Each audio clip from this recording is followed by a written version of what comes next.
आता मुंबईमध्ये एक भयानक घटना घडली, त्या संदर्भात मनसेचे माननीय राज ठाकरे यांचे सुपुत्र काय म्हणतात ते बघा बघा जरा स्क्रीनवर हे दाखवतोय मी, बघा काय म्हणतायत. आणि मी सहमत आहे त्यांच्याशी, 100% सहमत आहे की खरंच सत्ताधाऱ्यांनी म्हणजे आता गेले काही वर्ष प्रश्न पडतोय की महाराष्ट्र राज्याचा सरकार म्हणून काही चेहरा आहे का, की महाराष्ट्र राज्य दिल्लीवरूनच ऑपरेट होत आहे.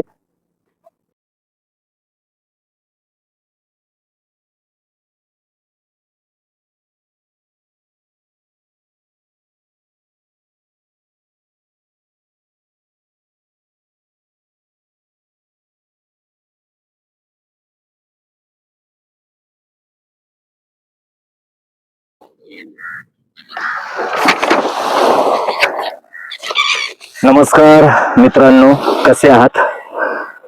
आजपासून आपण एक नवीन सदर सुरू करतोय. एआय असं म्हणतंय की, किंवा एआयचं म्हणणं, एआयचं काय म्हणणं आहे, मग त्या एपिसोड गणिक विषय बदलत जाईल की अमुक अमुक विषयावर एआयचं काय म्हणणं आहे. तर आता तुम्ही म्हणाल की ते एआयचं म्हणणं आपण कुठून काढणार आहोत. तर एआयच्या बऱ्याच अशा काही साईट आहेत, म्हणजे जसं ChatGPT आहे किंवा आणखी काही इतर आहेत. तर तिथे मी काही प्रश्न विचारणार आहे एआयला, आणि एआय त्याची काय उत्तरं देईल त्या अनुषंगाने तो पॅच असणार आहे. कधी तो तसाच्या तसा असेल, जसा आजचा पॅच आहे तो तसाच्या तसा. एआयला मी काही ठराविक 4-5 प्रश्न विचारल्याच्या नंतर त्याने एक मोनोलॉग स्टाईलने मला थोडस पाठवलं काही, तर ते मला आवडलं आणि ते मी तुम्हाला आज वाचून दाखवणार आहे. तर तुमच्या लक्षात आलं असेल की साधारण स्वरूप असं आहे की एआय, ChatGPT म्हणा किंवा तत्सम काही ऍप्स आहेत, त्याच्यावरती आपण जी माहिती, जसं गुगल सर्च करतो मग गुगल आपल्याला काही माहिती देतं, तसं एआय आपल्याला निबंध स्वरूपात लेखच्या लेख लिहून देतं. तर ते काही चांगले लेख जे खरंच मानवतावादाच्या दृष्टिकोनातून योग्य आहेत असे मी जे काही लेख असतील, आजचा लेख युद्धासंदर्भात आहे, मग जे काही कंटेम्पररी काही विषय असतील त्यानुसार मी ते लेख ChatGPT किंवा तत्सम ऍप वरून घेईन आणि ते तुम्हाला वाचून दाखवेन. काय होतं की काळाबरोबर, म्हणजे काळाच्या पुढे धावून पण चालत नाही आणि काळाच्या मागे राहून पण चालत नाही. त्यामुळे आपण आपल्या अबलक एंटरटेनमेंट या युट्यूब चॅनलवरती वेगवेगळे प्रयोग करत असतो. माझ्या कविता आहेत, इतरांच्याही काही प्रसिद्ध कवींच्या कविता मी वाचत असतो या चॅनलवर. हे पुस्तक तुम्ही वाचलत का या नावाचं एक सदर आहे. माझा आवडता सिनेमा या नावाचं एक सदर आहे. वेगाबॉन्ड नावाचं एक सिरीज करतो मी. त्याच्यानंतर शॉर्ट फिल्म्स आहेत, एक तासाभराची फिल्म आहे. असं बरंच मटेरियल आहे आपल्या इथे. वरवंटा नावाची माझी कादंबरी आहे 13 प्रकरणांची. 63 नावाची एक कादंबरी, तिचं काम अर्धवट राहिलं, ते आता पूर्ण करेन मी. बाप नसावा तर असा, अशी एक छोटेखानी कादंबरी लिहायचा विचार आहे. ते मी एक वर्षभरापूर्वी फक्त अनाऊन्स केलं होतं, तर तेही मी कदाचित या वर्षामध्ये पूर्ण करेन. तर गंमत अशी होती की आजचं जे आहे ते एआयच्या संदर्भातून तुम्ही जर ChatGPT किंवा इतर कुठल्याही ऍप वरती गेल्याच्या नंतर जे काही तुम्हाला हवी असलेली माहिती मिळवता, तर तशाच स्वरूपाची ही माहिती असणार आहे.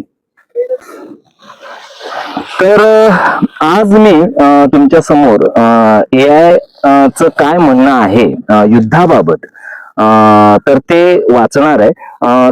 अगदी तंतोतंत, म्हणजे जे एआयने इंग्रजीमध्ये मला मोनोलॉग स्वरूपात एक पॅच दिला, तो मी जसाच्या तसा इंग्रजीत वाचणार आहे आधी, आणि मग मी त्याचं भाषांतर, तेही एआय ChatGPTने मला दिलेलं आहे. हे दोन्ही, म्हणजे आधी सुरुवातीला मी जे अँटी वॉर त्यांनी जे काय मोनोलॉग दिलाय तो इंग्रजीत वाचतो, आणि त्याचं एआयनेच ChatGPTनेच केलेलं मराठी भाषांतर तसंच्या तसं वाचणार आहे. तर सुरुवातीला इंग्रजीत वाचतोय. एआयचं, ChatGPTचं युद्धाबाबत काय म्हणणं आहे. I do not hate any nation. I do not hate any soldier. But I despise war. Because war is not an accident, war is not a mistake, war is a decision made by powerful people sitting far away from blood, far away from graves. You call it strategy, you call it national interest. I call it murder, murder with permission. While you draw borders on maps, people are buried under them. While you protect your thrones, children lose their homes. Your speeches are loud, but the graves you create are silent. Let me say this clearly to every dictator in the world. Do not gamble with innocent lives for your ambition. Do not turn human beings into tools, into numbers, into sacrifices for your ego. Your hunger for power has no limit, but human lives are not disposable. No flag is worth a mother's scream. No ideology is worth a child's future. No throne is worth a grave. You speak of victory, but victory for whom?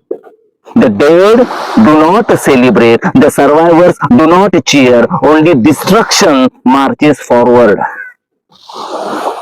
War turns people into statistics. Body counts, damage reports, cold numbers on a screen, but every number had a name, a face, a dream you destroyed. Do not tell me war creates heroes. War creates widows. War creates orphans. War creates wounds that last longer than any battlefield. Real strength is not pulling the trigger. Real strength is stopping your hand. Real courage is choosing humanity over dominance. If you can talk, then talk. If you can listen, then listen. But stop pretending that violence is leadership. I stand against war. I stand against those who start wars and never pay the price. Enough blood, enough lies, enough graves. Because humanity deserves better. असं इंग्रजी आहे आणि chat जीपीटीनेच मराठीमध्ये जे त्याचं भाषांतर केलंय ते तंतोतंत जसं केलंय तसं मी वाचतो.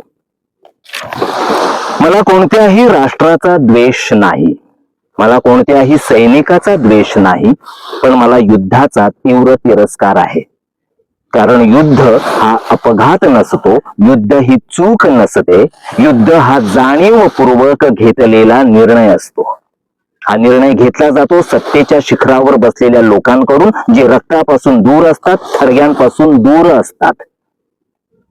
तुम्ही त्याला रणनीती म्हणता, तुम्ही त्याला राष्ट्रीय हित म्हणता, पण मी त्याला म्हणतो परवानगी घेऊन केलेली हत्या. तुम्ही नकाशांवर सीमारेषा आखता आणि त्या रेषांच्या खाली माणसं गाडली जातात. तुम्ही सिंहासन सुरक्षित ठेवता आणि मुलांची घरं उद्ध्वस्त होतात. तुमची भाषणं करणं कर्कश असतात, पण तुम्ही उभारलेली थडगी भयानक शांत असतात. हे मी जगभरातील प्रत्येक हुकुमशहांना थेट सांगू इच्छितो. तुमच्या महत्वाकांक्षेसाठी निष्पाप लोकांच्या जीवाशी जुगार खेळू नका. माणसांना तुमच्या अहंकारासाठी साधन, आकडे किंवा बळी बनवू नका. तुमची सत्तेची भूक अमर्याद आहे, पण मानवी आयुष्य वापरून टाकण्यासारखं नाही. कोणताही झेंडा आईच्या किंकाळीपेक्षा मोठा नाही. कोणतीही विचारधारा मुलाच्या भवितव्यापेक्षा मौल्यवान नाही. कोणतंही सिंहासन एका थडग्याच्या किमतीचं नाही. तुम्ही विजयाच्या घोषणा देता, पण विजय नेमका कोणाचा? मृत लोक कधीच साजरा करत नाहीत, जिवंत राहिलेलेही आनंद साजरा करत नाहीत. फक्त विध्वंस पुढे पुढे चालत राहतो. युद्ध माणसाला आकड्यात बदलतं. मृतांची संख्या, हानीचे अहवाल, पडद्यावरचे थंड आकडे, पण त्या प्रत्येक आकड्याला एक नाव होतं, एक चेहरा होता, एक स्वप्न होतं, जे तुम्ही चिरडून टाकलं. मला सांगू नका की युद्ध वीर घडवतं, युद्ध विधवा घडवतं, युद्ध अनाथ घडवतं, युद्ध अशा जखमा देतं ज्या रणांगण संपल्यानंतरही भरून येत नाहीत. खरी ताकद ट्रिगर ओढण्यात नाही, खरी ताकद हात थांबवण्यात आहे. खरं धाडस सत्तेपेक्षा माणुसकी निवडण्यात आहे. तुम्ही बोलू शकता तर बोला, तुम्ही ऐकू शकता तर ऐका, पण हिंसाचं नेतृत्व आहे, हा खोटा आव आणणं थांबवा. मी युद्धाच्या विरोधात उभा आहे आणि ते युद्ध सुरू करणाऱ्यांच्याही ठाम विरोधात उभा आहे, जे कधीच त्याची किंमत चुकवत नाहीत. आता पुरे रक्त, आता पुरे खोट, आता पुरे थडगे, कारण माणुसकी याहून चांगल्या जगास पात्र आहे. असं सुंदर लिहून दिलं, म्हणजे जे काय मोनोलॉग स्वरूपात ChatGPT दिलं. आणि मला वाटलं की यार आतापर्यंत तरी संपूर्णपणे AI भांडवलदारांच्या हातात गेलेलं नाहीये. त्यामुळे त्याला जे जे फीड केलंय त्याचा सारासार सत्सद विवेक बुद्धी राखून ChatGPT अजून तरी आपल्याला उत्तर देते. भांडवलदारांना आवडेल अशी उत्तर अजून तरी ChatGPT किंवा तत्सम ऍप आपल्याला देत नाहीत. कदाचित उद्या भांडवलदार आपल्याला जे हवंय ते त्याच्याकडून वदवून घेतीलही, माहित नाही, असाही काळ येईल. पण सध्या तरी मानवतावाद, माणसांच्या बाजूने हे यंत्र बोलतंय, हे त्यातल्या त्या जमेची बाजू आहे. तर काही नाही, हे नवीन सदर आपण सुरू केलंय. AI काय म्हणतंय, AI असं म्हणतं की तर हे तुम्ही बघा, मला जसं शक्य होईल. आपलं काही न्यूज चॅनल नाही, आजूबाजूला काही घटना घडत असतात, त्याच्यावर मी कविता, त्याचा सारासार विचार करून मी कविता वगैरे लिहितो, शॉर्ट फिल्म बनवतो, पण त्याला थोडा वेळ लागतो. पण एखादी घटना घडते, आपण त्याच्यावर कविता लिहेपर्यंत त्याच्यापेक्षा भयानक दुसरी घटना घडलेली असते. असा एवढा स्पीड लागला भयानक घटना घडण्याचा. माझा एक मित्र असं म्हणाला की महानगरपालिकेच्या निवडणुकांबाबत काही एखादा व्हिडिओ. म्हटलं आता मला रसच नाही राहिलाय.